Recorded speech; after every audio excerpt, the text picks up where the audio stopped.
గీతం వాద్యం చ నృత్యం చ త్రయం సంగీతముచ్యతే అన్నారు పెద్దలు. పూర్వం సంగీతం అనగా గీతము, వాద్యము మరియు నృత్యము కలిపి సంగీతము అనబడేది. వేదాల నుండి పుట్టిన మన సంగీతాన్ని పలువురు లక్షణకారులు శాస్త్రీయంగా దీనిని పెంపొందించి ఎన్నో రాగాలను, సాహిత్యాలను వెలువడించారు. 13వ శతాబ్దం వరకు భారతీయ సంగీతంగా చలామణి అయిన ఈ కళపై పర్షియన్ల, ముస్లింల దాడుల వల్ల, వారి సంస్కృతి పాటవాల ప్రభావం వల్ల ఉత్తర భారతంలో ఈ సంగీతం హిందుస్థానీ సంగీతంగాను, దక్షిణ భారతంలో ఈ సంగీతం కర్ణాటక సంగీతంగాను విరాజిల్లసాగింది. 15-16వ శతాబ్దాలలో కర్ణాటక సంగీత పితామహుడైన పురందరదాసుల వారు ఈ కర్ణాటక సంగీతాన్ని పద్ధతిగా నేర్చుకునే విధానాన్ని కల్పించగా, 17వ శతాబ్దంలో వెంకటమఖి వంటి లక్షణకారులు ఈ సంగీతానికి మరింత శాస్త్రీయతను ఆపాదించడం జరిగింది. 18-19 శతాబ్దాలు ప్రపంచవ్యాప్తంగా సంగీతానికి బంగారు యుగం. ఈ యుగంలో కర్ణాటక సంగీత త్రిమూర్తులైన త్యాగరాజస్వామి, ముత్తుస్వామి దీక్షితులు, శ్యామశాస్త్రి, ఇంకా స్వాతి తిరునాళ్ వంటి గొప్ప వాగ్గేయకారులు ఎన్నో వందల సాహిత్యాలను రచించి సంగీతపరిచి మనకు అందించారు. ఇట్లు శాస్త్రీయతను పుణికిపుచ్చుకున్న మన ఈ కర్ణాటక సంగీతాన్ని నేర్చుకునే ప్రయత్నం చేద్దాం.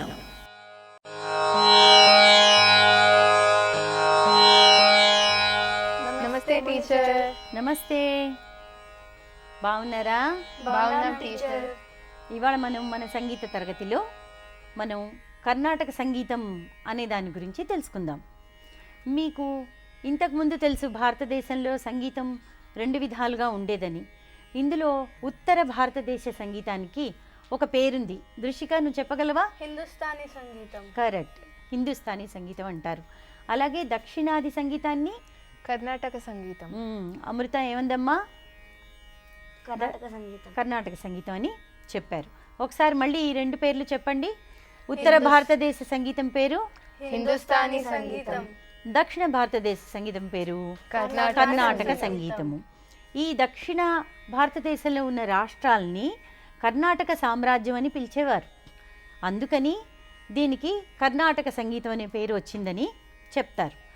ఈ కర్ణాటక సంగీతంలో మనం ముఖ్యంగా మొట్టమొదట నేర్చుకోవాల్సిన విషయాల్ని ప్రవేశపెట్టిన వారు ఒక గొప్ప వాగ్గేయకారులు.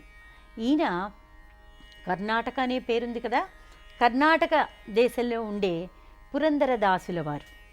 వీరు 15వ శతాబ్దం, అంటే మన అన్నమాచార్యులు ఉన్నారే, అన్నమాచార్యులు, పురందరదాసు, వీళ్ళిద్దరూ ఒకే శతాబ్దం వాళ్ళు.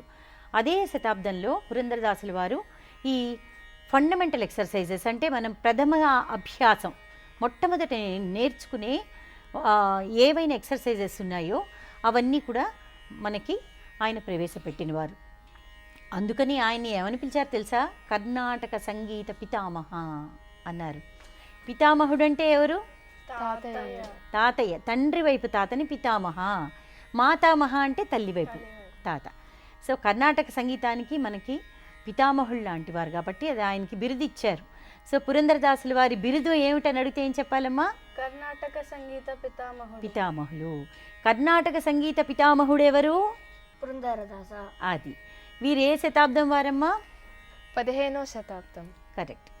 ప్రథమాభ్యాస వరుసల్లో మొట్టమొదటిగా నేర్చుకునే వాటిని సరళీస్వరాలు అంటారు. సరళీస్వరాలంటే చాలా సులభంగా, సరళి అంటే సులభం కదా, సులభంగా నేర్చుకునే స్వరాలు. అసలు మనకి స్వరాలు ఎన్నో తెలియాలి కదా. మీరు ఇంతకుముందు క్లాసుల్లో నేర్చుకున్నారు. ఎన్ని స్వరాలు ఉన్నాయమ్మా? 7 స్వరాలు ఉన్నాయి. వాటిని ఏమంటారమ్మా? సప్తస్వరాలు. సప్తస్వరాలు. ఈ సప్తస్వరాల్ని ఒకసారి చెప్పమ్మా నువ్వు. స, రి, గ, మ, ప, ద, ని. ఈ సప్తస్వరాలు ఒకసారి స్క్రీన్ చూడండి. ధ్వనినిచ్చెనని సా నుంచి స, రి, గ, మ, ప, ద, ని. తర్వాత ఇంకొక సా రాసి సంపూర్ణంగా దీన్ని చెప్పుకుంటాం అన్నమాట. ఈ సంపూర్ణత్వాన్ని మనం చెప్పడానికి సరిగమ పదనిసా అని చెప్తాము. పై స్థాయిలో ఉన్న ఆఖరి మెట్టులో ఉన్న షడ్జంని తారస్థాయి షడ్జము అని చెప్తాం. కింద ఉన్న షడ్జంని మధ్యస్థాయి షడ్జమని చెప్తాం. ఒకసారి చెప్పమ్మా. కింద షడ్జమాన్ని, మధ్యస్థాయి షడ్జం, పై షడ్జంని తారస్థాయి షడ్జం. షడ్జము. ఈ కింద స్థాయి షడ్జంకి తారస్థాయి షడ్జంకి మధ్యలో ఏముంటాయి? రీ, గా, మా, ప, ద, ని. అన్నీ కలిపి ఎన్నయ్యే మొత్తం? సరి, గా, మా, ప, ద, ని, స. 8 స్వరాలు. సప్తస్వరాలు సంపూర్ణత్వంతో 8 అవుతాయి.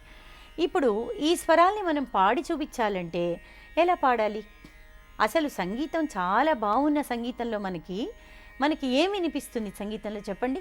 పాట, వాయిద్యాలు. వాయిద్యాలు వినగలరు. ఇంకా సంగీతంలో ఏం వినగలం? స్వరాలు, సాహిత్యాలు. స్వరాలు కనిపిస్తాయి, సాహిత్యం ఉంటుంది. ఈ ఏవైతే మనం స్వరాలు సంగీతంలో పాడతామో ఆ స్వరాల్ని సంగీతంలో ఒక పేరుతో పిలుస్తారు. వాటిని ధాతు అని చెప్తారు. స్వరాలతో కూడిన సాహిత్యం ఉంటుంది కదా, ఆ సాహిత్యాన్ని మాతు అంటారు. అంటే ఈ ధాతు బట్టి మాతుని పాడతాం అన్నమాట. ఈ ధాతు మాతు రెండు అంటే స్వరం సాహిత్యం రెండు ఒక్కసారిగా ఎవరైతే పాడుతున్నారో, ఎవరైతే ఒక్కసారిగా దాన్ని ట్యూన్ చేయగలుగుతారో అలాంటి వారినే మనం వాగ్గేయకారులు అని పిలుస్తాం. సో పురంధరదాసుల వారు ఒక వాగ్గేయకారుడు. మనకి త్యాగరాజస్వామి అనే పేరు వినుంటారు కదా, ఆయన ఒక వాగ్గేయకారుడు. అన్నమాచార్యులు ఒక వాగ్గేయకారులు. మన రామదాసు ఒక వాగ్గేయకారుడు. ఇలాగనమాట. ఇందులో మనం పురంధరదాసుల వారి ఫోటో చూడండి. ఆయన పురంధరదాసుల వారు. వీరు మనకి ఈ ప్రథమాభ్యాస వరుసల్ని పెట్టారు. ఇప్పుడు మనం పాడాలి. వాటిని పాడాలంటే ముందు మనకి ఎలా పాడాలి? ఒక్కొక్క గొంతు ఒకలాగా ఉంటుంది. కొన్ని గొంతులు హై పిచ్లో ఉంటాయి, అంటే చాలా బాగున్నావోయ్ అంటారు. కొందమేం బాగున్నారా అంటారు, బాగున్నావా అంటారు కొందరు. సో ఈ రకరకాల శృతులలో వాళ్ళు మాట్లాడతారు కదా, వాళ్ళకి సహజంగా ఉండే గొంతు ఉంటుంది. కానీ మనం అందరూ కలిపి పాడాలంటే మనం ఒక శృతిని మనం నిర్ణయించుకోవాలి కదా. సాధారణంగా అమ్మాయిలకి మనకి తంబూరాలో, ఇక్కడ చూడండి తంబూరాలు కనిపిస్తున్నాయి, వీటిల్ని తంబూరా అంటారు. ఇది తంబూరా, ఇది వీణ, ఇది ఇక్కడ ఇంకొకటి కనిపిస్తుంది, అదేమిటి? వాద్యం. ఇక్కడ ఉండే సంగీత వాద్యాన్ని ఏమంటారు తెలుసా? మృదంగం అంటారు. దీని మీద ఏంటంటే మనకి నాదం ఉంటుంది, కానీ మనకి తక్క దిమ్ తక్క జండు అట్లా మనకి లయ సంబంధిత శబ్దాలన్నీ కూడా మనకి దీనిలో వినిపిస్తాయి. ఇవేంటంటే మనకి ట్యూన్లో వాడుకునేవి, అంటే మన స్వరాలు వాటిల్లో వాడుకునేవి ఈ వాద్యాలు. ఈ వాద్యాల్లో తంబురాని మనం శృతికి వాడతాము. ఈ కాలంలో, ఆధునిక కాలంలో ఎలక్ట్రానిక్ తంబూరాలని మనం వాడుకుంటున్నాము. ఈ ఎలక్ట్రానిక్ తంబూరా చూడండి, నా దగ్గర ఉంది ఒక తంబూరా. ఇది ఎలక్ట్రానిక్ తంబూరా. ఇందులో కూడా రకరకాలు తయారు చేస్తున్నారు. ఈ ఎలక్ట్రానిక్ తంబూరాలో మనకి ఆన్ చేయగానే మనకి రకరకాల ధ్వనులు మనకి వినిపిస్తాయి. బట్ అందులో మనకి ముఖ్యంగా మనకి ఆడవాళ్ళకి జీ షార్ప్ అనేది వస్తుంది. ఇందులో చూడండి, ఇక్కడ మనకి ఎఫ్ జీ షార్ప్.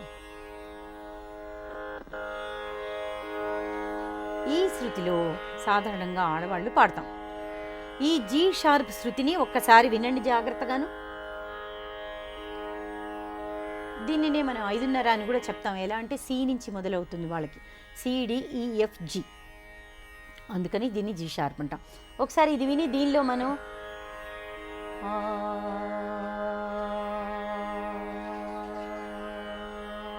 అనండి.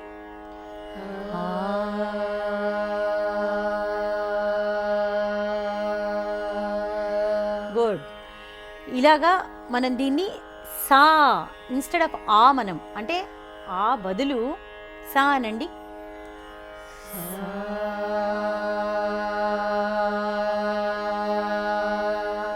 ఇది మన శృతి అన్నమాట. ఇది మనం ఆధార శృతి అని చెప్తాం దీన్ని, అంటే ఒక బేస్. ఈ ఆధార శృతిలో మనం ఇప్పుడు సరళీ స్వరాల్ని పాడతాం. సా పా పా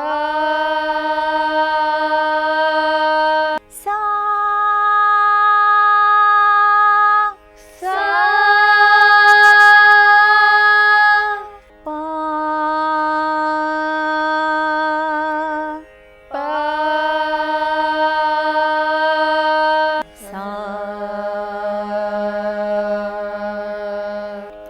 సరళీస్వరాల్లో మొట్టమొదట సరళీస్వరం చెప్పుకునే ముందు మనం తాళం అనే దాన్ని చెప్పుకోవాలి. సంగీతంలో 2 ముఖ్య విషయాలు ఉంటాయి, శృతి, లయ.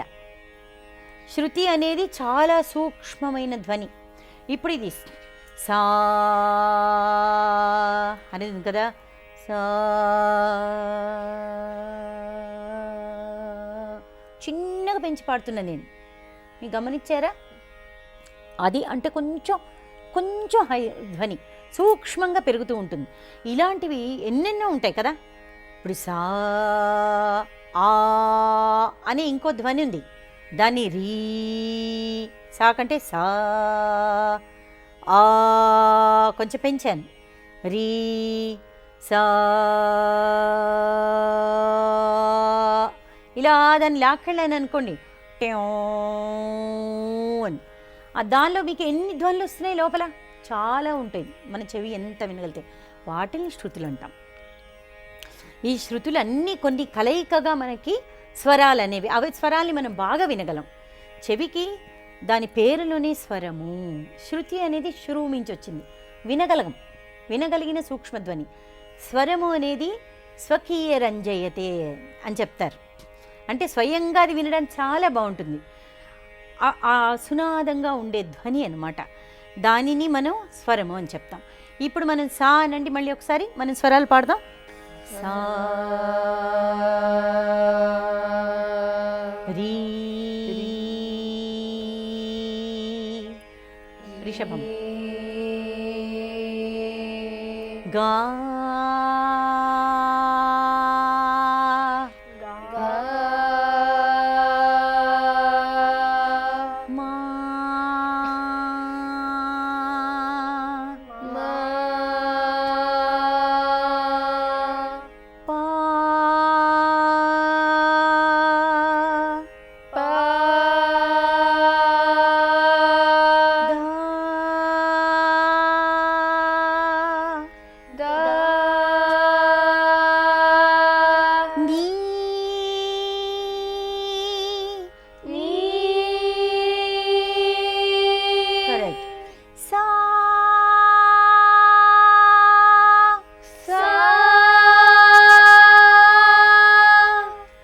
మనం సప్తస్వరాలు తారస్థాయి షడ్జంతో కలిపి పాడాం కదా.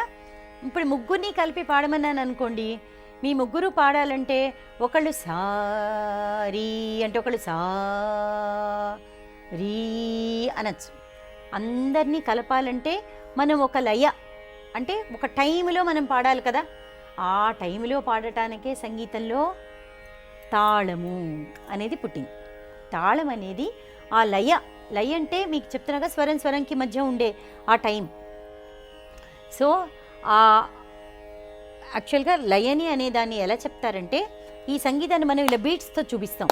ఒక బీట్కి మధ్య టైం ఎంత ఉంటుంది, అది లయ అన్నమాట. ఆ లయ కోసం మనం తాళం అనేదాన్ని సంగీతంలో ప్రవేశపెట్టారు పురంధరదాసుల వారు. ఆయన పెట్టిన మొట్టమొదటి తాళం పేరు ఆది తాళం. పేరులోనే ఉంది, ఆది అంటే మొట్టమొదటి తాళం. ఈ ఆది తాళాన్ని ఎలా ఏర్పాటు చేశారు, మనం ఇందాక చెప్పుకున్నాం. సంపూర్ణంగా పాడితే సంపూర్ణత్వం కోసం ఎన్ని అయ్యే స్వరాలు, 8 అయ్యాయి. ఈ 8 స్వరాల కోసం ఆయన చూడండి, నన్ను చూడండి, 1 2, దీనికి ఒక విధానం ఉంది, 3 4 వేయండి ఒకసారి. 1 2 3 4 అంతవరకు ఆపండి. అంతవరకు ఉన్న తాళం భాగాన్ని ఏమంటారు తెలుసా, అంటే ఒక దెబ్బ కొట్టి దాన్ని ఘాత, దెబ్బ భాషలో ఒక ఘాత వేసి వేళ్ళు ఎంచుతున్నాం. ఇంతవరకు 1 2 3 4 వరకు ఉన్నదాన్ని లఘువు అంటారు. ఏమంటారమ్మా, లఘువు. బోర్డు మీద చూడండి, మీకు తెలుస్తుంది. ఒక దెబ్బ 3 వేళ్ళు వేసే విధానం, దాన్ని లఘువు అంటారు. అలాగే ఒక దెబ్బ కొట్టి వెనక్కి చెయ్యి తిప్పటం విసర్జితము అంటారు దాన్ని. సో దెబ్బ కొట్టి దాన్ని విసర్జితము లేక ఉసి అంటారు.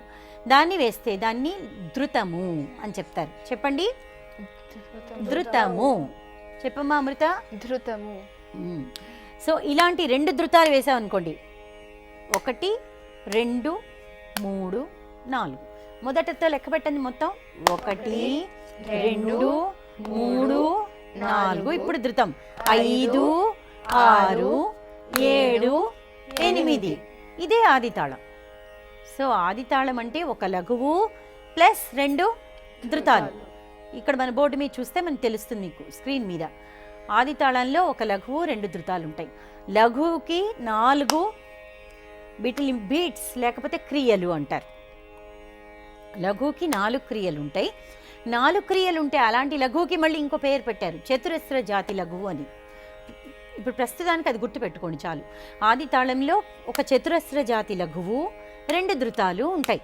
మొత్తం ఆది తాళంలో 4 + 2 + 2 8 క్రియలు మనకి కనిపిస్తాయి.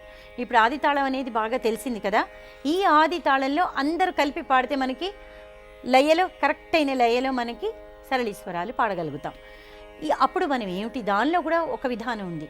ఫస్ట్ మనం పాడదాము, మీకు చెప్తాను.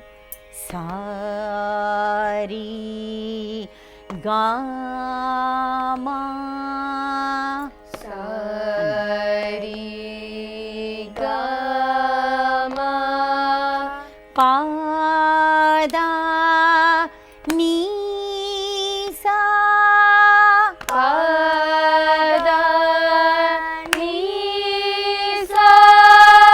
మీకు ట్యూన్లా వినిపిస్తుందా ఇది?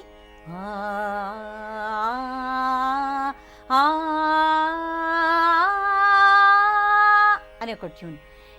ఈ వినేందుకు చాలా బాగుంటాయి. ఇలాంటి ఈ ట్యూన్స్ లాగా ఉన్న వాటిని సంగీతంలో రాగాలు అంటారు.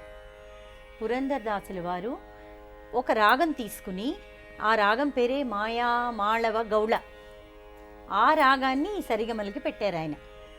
సో ఈ సరిగమలు ప్రథమాభ్యాస వరుసలు అన్నీ కూడా మొత్తం సరళీస్వరాల నుంచి కొన్ని గీతాల వరకు ఉన్న వాటిల్ని ఏ రాగంలో కూర్చారమ్మా? మాయా మాళవ గౌళ. మర్చిపోకూడదు రాగం పేరు. చెప్పండి మళ్ళీ. మాయా మాళవ గౌళ. అది ఇంతకుముందు మీరు తెలుసుకున్నారు. రకరకాల రాగాల్లో మీరు కిందటి తరగతుల్లో పాడారు, ఏవో పద్యాలు అవన్నీ పాడారు కదా.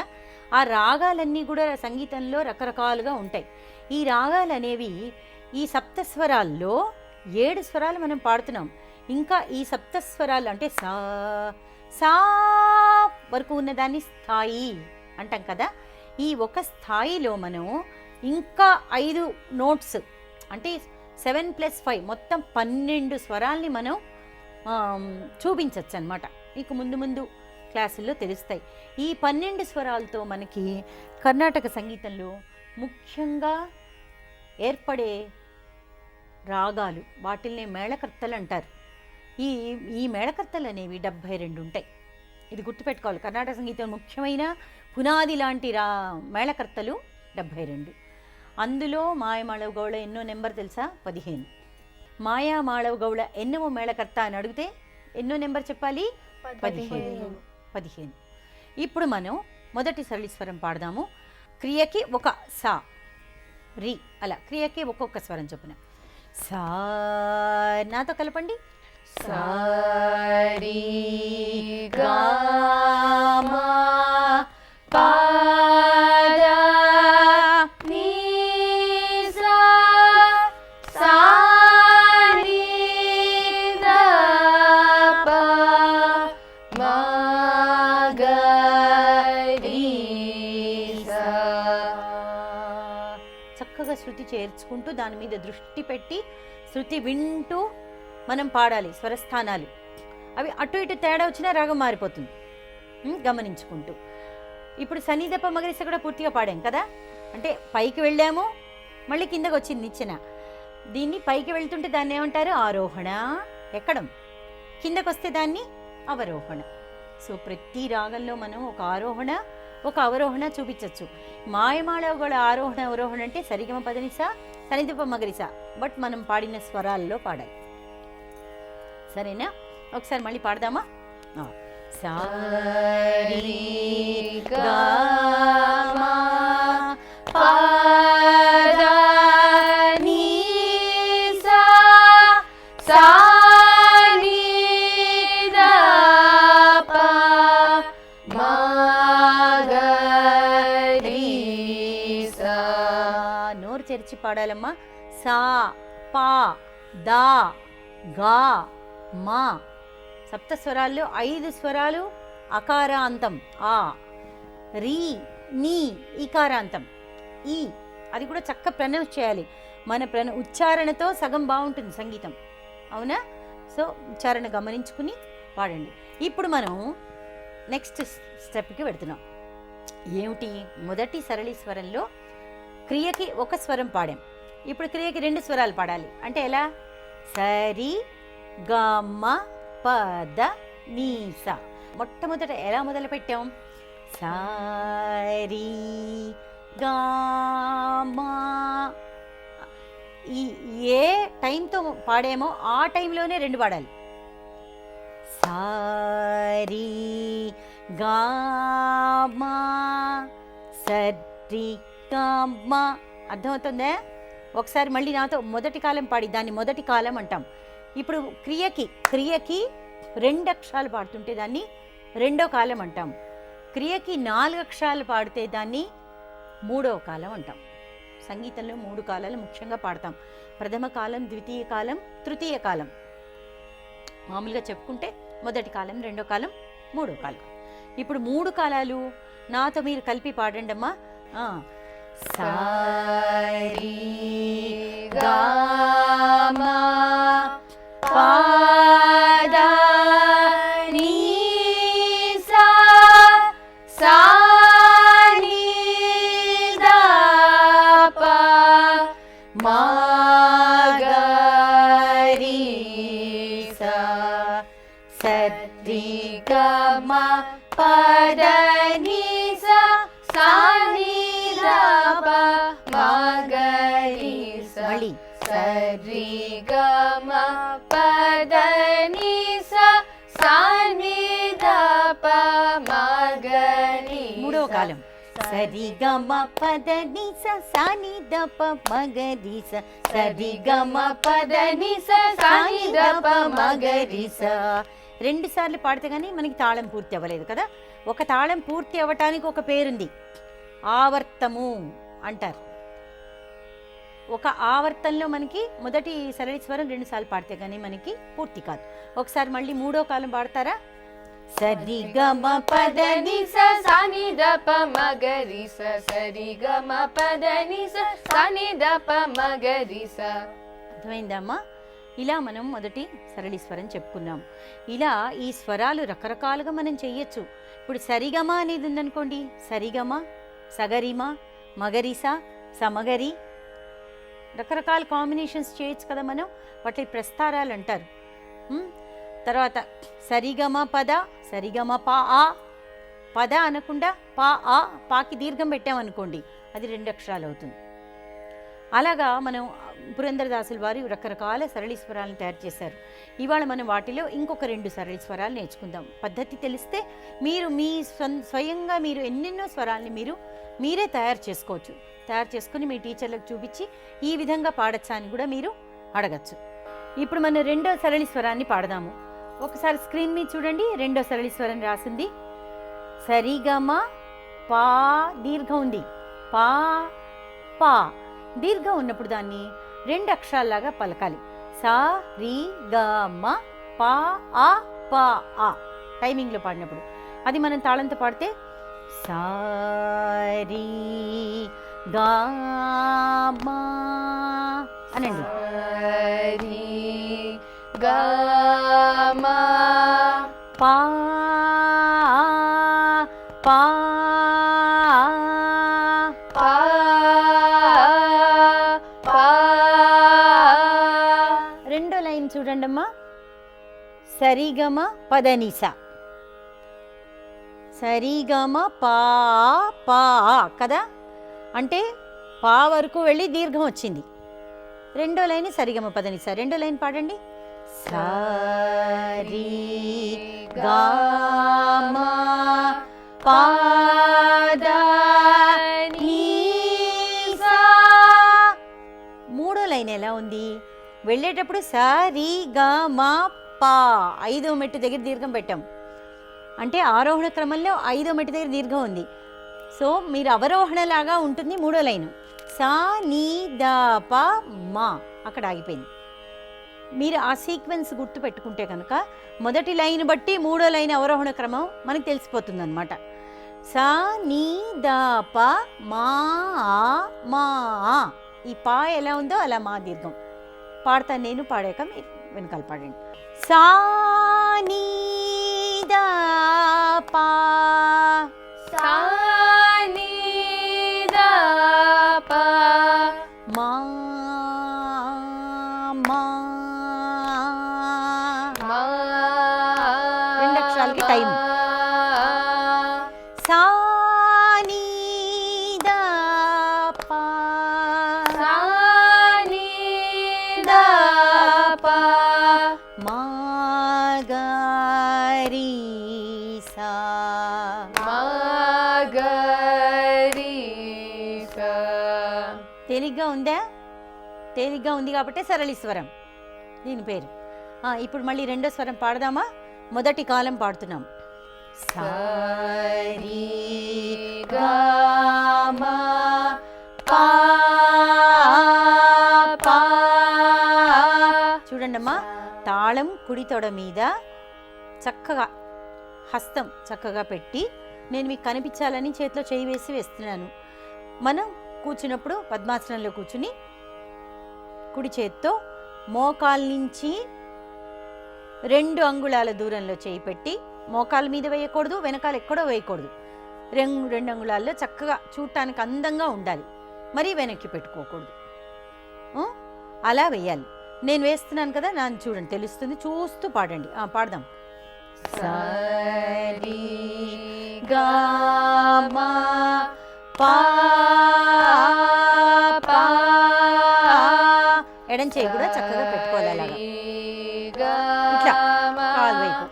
పా దా నీ సా సా నీ దా పా మా మా. సా నీ దా ప మా గ రి స. మీరు నోట్బుక్స్ తెచ్చుకున్నారు కదా, నోట్బుక్స్లో ఈ మూడో స్వరం కూడా పాడదాం. స్క్రీన్ మీద వస్తుంది, చూసి పాడండి. తర్వాత 3 స్క్రీన్ మీద కనిపించినప్పుడు కూర్చుని రాయండి. సరేనమ్మా? ఇప్పుడు ఈ రెండో సరళి స్వరాన్ని రెండో కాలం పాడదాం. రెండో కాలం అంటే ఏమిటి? క్రియకి ఎన్ని అక్షరాలు రావాలి, ఎన్ని స్వరాలు? 2 స్వరాలు.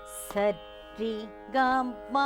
మనం మొదలు పెట్టిన మొదటి లయ మర్చిపోకూడదు. సా రీ గా మా, అదే లయలో. సరి గా మా పా పా. పా దీర్ఘం కదా, అది 2 అక్షరాలకి సరిపోతుంది. పాడండి. సరి గ మ ప ప సరి గ మ పద ని స సా ని ద ప మా మా. సా ని ద ప మా గ రి స. మళ్ళీ. సరి గ మ ప ప సరి గ మ పద ని స సా ని ద ప మా మా. సా ని ద ప మా గ రి స. మూడో కాలం క్రియకి ఎన్ని అక్షరాలు? 4. సరి గ మ ప ప ప ప. అయిపోయింది, అక్కడ 4 అయిపోయాయి. సో సరి గ మ ప ప సరి గ మ పద ని స సా ని ద ప మా మా. సా ని ద ప మ గ రి స. సరి గ మ ప ప సరి గ మ పద ని స సా ని ద ప మా మా. సా ని ద ప మ గ రి స. మీకు డౌట్ ఉంటే స్క్రీన్ చూడండి, మీకు అక్కడ కూడా స్వరం ఉంది రాసి. మళ్ళీ పాడండి. సరి గ మ ప ప సరి గ మ పద ని స సా ని ద ప మా మా. సా ని ద ప మ గ రి స. ఇది రెండో సరళి స్వరం. ఇప్పుడు మూడవ సరళి స్వరం పాడదామా? దాని స్వరూపం ఎలా ఉందో ఒకసారి చూడండి అమ్మా. మళ్ళీ సా రీ గా మా పా మా గ రి. వెనక్కి వచ్చేస్తుంది మళ్ళీ. మీరు ఒక నిచ్చెనలాగా అనుకుంటే దాని మీద డాన్స్ అనుకోండి. సా రీ గా మా పా మా గ రి. మళ్ళీ రెండో లైను ఎప్పుడు మీకు చెప్పాను, సరిగమ పదనిస. మూడో లైను ఇప్పుడు ఆరోహణలో ఎలా ఉందో మొదటి లైన్ బట్టి రావాలి. ఎలా? సా రీ గా మా ఉన్నప్పుడు సా నీ ద ప, అవునా? పా మా గరి వచ్చినప్పుడు సా నీ ద ప మా పా. ఇందాక మనం కిందకు వచ్చాం, ఇప్పుడు పైకి వెళ్ళాలి. కరెక్ట్గా ఉల్టా రావాలి కదా మనకి. మూడో లైను సా నీ ద ప మా ప ద ని సా నీ ద ప మగరిసా. రెండో లైన్ ఎప్పుడు సరిగమ పదనిసా, నాలుగో లైన్ ఎప్పుడు సనిదప్ప మగరిసా. చాలా వరకు సరళి స్వరాలు అలా ఉంటాయి. కొన్ని మార్పులు కూడా ఉన్న సరళి స్వరాలు ఉంటాయి కొంచెం ముందుకు వెళ్తున్న కొద్దీ. ఇప్పుడు మనం మూడోది పాడదాం. నేను పాడాక నన్ను రిపీట్ చేయండి అమ్మా. సా స్క్రీన్ చూస్తూ పాడండి ఇప్పుడు, మీకు తర్వాత రాసుకుందరు కానీ. సారీ గా మా సరి గా మా పా మా గరి పా మా గరి. రెండో లైన్ మీరే పాడగలరు, పాడండి. సరి గా మా పా ద ని సా సా నీ ద పా సా ని ద ప మా పా. పైకి వెళ్ళిపోతుంది ఇప్పుడు. మా కంటే పా ఎక్కువ, పా కంటే దా ఎక్కువ, దా కంటే నీ ఎక్కువ. ఎప్పుడు మనం మొట్టమొదటి గుర్తుపెట్టుకోవాల్సింది సరిగమ పదని ఉన్న కొద్దీ పెరుగుతూ పెడతాయి. పద అనుందనుకోండి, పా కంటే దా ఎక్కువ స్థానం పడాలి. దా గా అనుంది అంటే ఏం చేయాలి? దా కంటే గా తగ్గుతుంది. అది ఎప్పుడు మనసులో పెట్టుకోవాలి. ఆ నిచ్చెనని మనం, ఆ స్వరస్థాన నిచ్చెనని మన మనసులో పెట్టుకోవాలి. సో సా నీ దా పా మా పా ద ని సా ని ద ప మా ప ద ని సా పాడండి. ఫోర్త్ లైన్ మీరే పాడగలరు. సా ని ద ప మా గరి సా. ఇప్పుడు మొత్తం స్వరం కలిపి ఒకసారి పాడదామా? మూడోది పాడండి. సరి గా మా పా మా గరి సరి గా మా పా ద ని సా సా ని ద ప మా ప ద ని సా ని ద ప. మా గరి సా.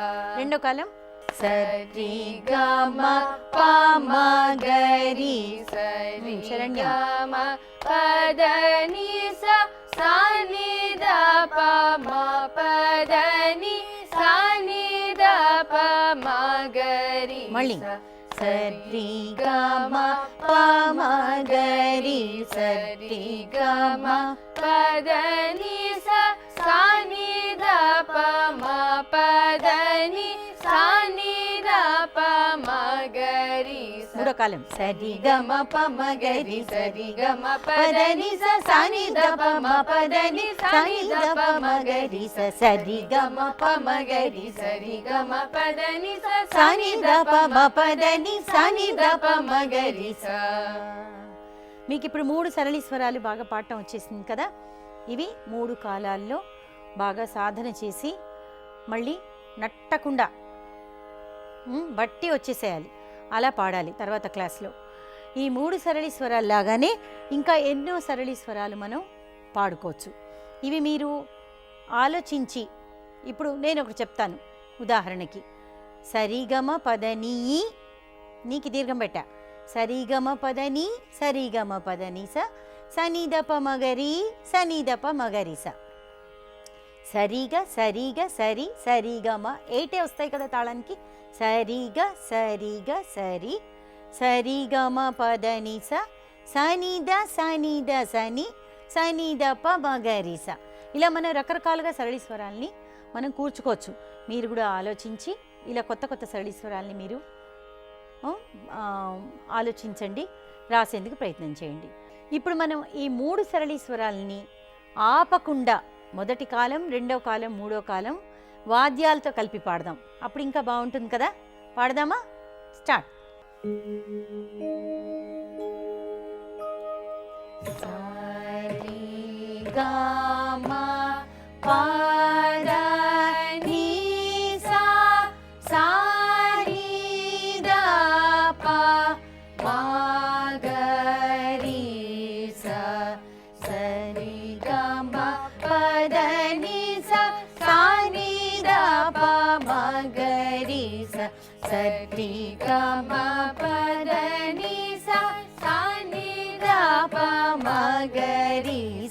సరి గమ పదని సాని దప మగరి సరి గమ పదని సాని దప మగరి సరి గమ పదని సాని దప మగరి సరి గమ పదని సాని దప మగరి సా రి గమ పా పా సరి గమ పా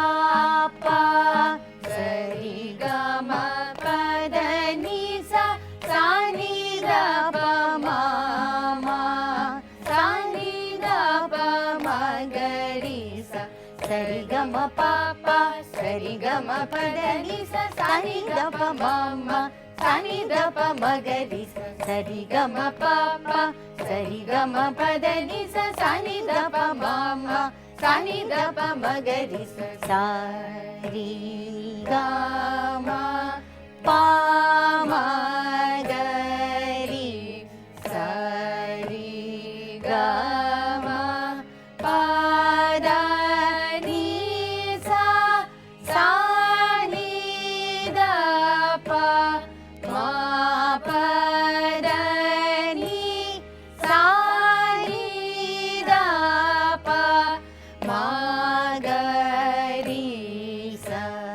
సరి గమ ప మగరి సరి గమ పదని సాని దప మ పదని సాని దప మగరి సరి గమ ప మగరి సరి గమ పదని సాని దప మ పదని సాని దప మగరి సరి గమ ప మగరి సరి గమ పదని సాని దప మ పదని సాని దప మగరి సా. చాలా చక్కగా పాడారమ్మా. ఈ 3 సరళి స్వరాలు మీరు ఇంటికి వెళ్ళి బాగా సాధన చేయండి. ఇంకేమైనా కొత్త సరళి స్వరాలు మీరు రాసి నాకు తర్వాత తరగతిలో చూపించండి. మరి ఈ తరగతి ఇంతటితో ముగిద్దామా? ధన్యవాదాలు టీచర్. వెళ్ళొస్తాము. శుభం.